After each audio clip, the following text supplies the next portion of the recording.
In this video I'm going to be telling you about a trail shoe that's an absolute monster.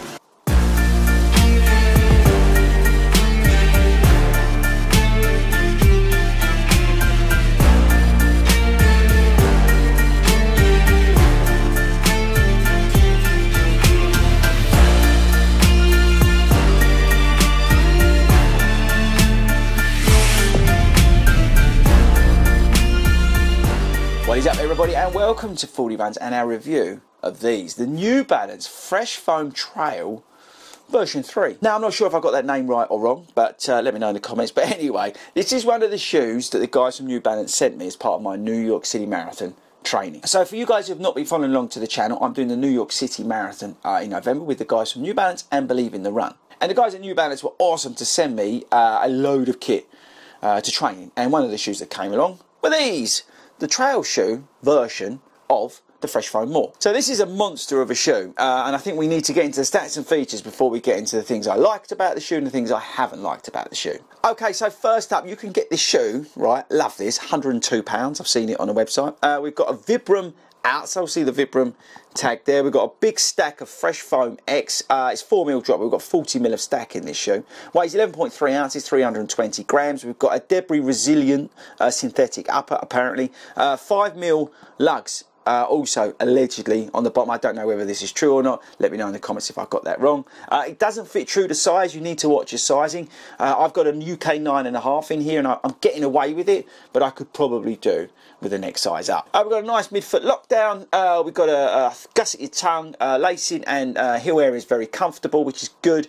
You've got a bit of toe protection here, and I think that's probably about it in terms of the stats and features of the shoe. Right, okay, so in terms of trail shoes, this is a monster. This is the biggest trail shoe I've got. I think you've got like this, and then you go down to like the Trabuco Max 2, and then you go down to like the Catamount 2 from Brooks. It's like the proper end of the spectrum in terms of the stack height and the foam. It feels a big shoe. It feels a monster of a shoe, but I tell you what, the biggest overriding thing here with the shoe is it's comfortable. So let's get on to the things I like and the things I don't like. So the things I like about it is the comfort and the overall, I don't know, it's just like having a big cushion under your foot as you're trotting about those trails. So I really like the Fresh Foam X in the shoe. I like actually the stack height.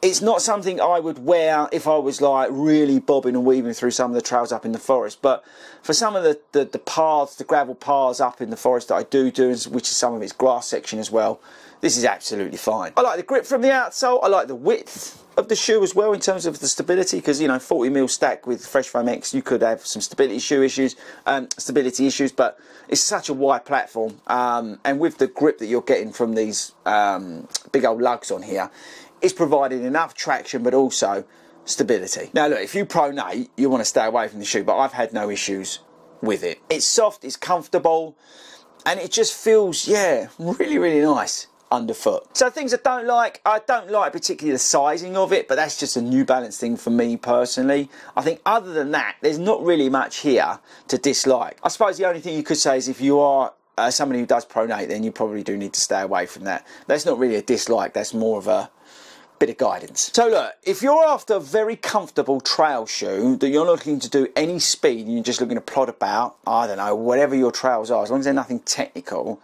I think this could be a good option. It's, I said, the other end of the spectrum in terms of the trail shoes that I have. I probably prefer the Trabuco Max 2, because the Trabuco Max 2 is the halfway ground between this and the Catamount 2. But if I was just, I don't know, we've got a run coming up. I can't talk too much about it, but this is probably the shoe that I would wear, because it's not going to be anything mental. We're not going to be, you know, going crazy. So this is probably the shoe I would wear for that, because it's comfortable and it's easy to run in. Do you know what I mean? And that's the thing that this shoe does provide. It's just easy to run in on some of those trails. So there we go. I don't want to make this video any longer than it needs to be. It's just a short, quick review of this shoe. It's a good shoe. There's nothing to dislike here unless you've got stability issues. But I really liked it. It's comfortable. It's enjoyable. I feel confident running in it. I don't have any, as I say, stability issues despite the high stack of it. The outsole's great. It provides plenty of traction for me on the stuff that I'm running in terms of trails. I think the look of it's awesome. So yeah, I think if you're after a stability shoe that's a little bit different, a little bit out there, you're after comfort over sort of performance, then this is probably worth a look, especially if you're getting it for £100.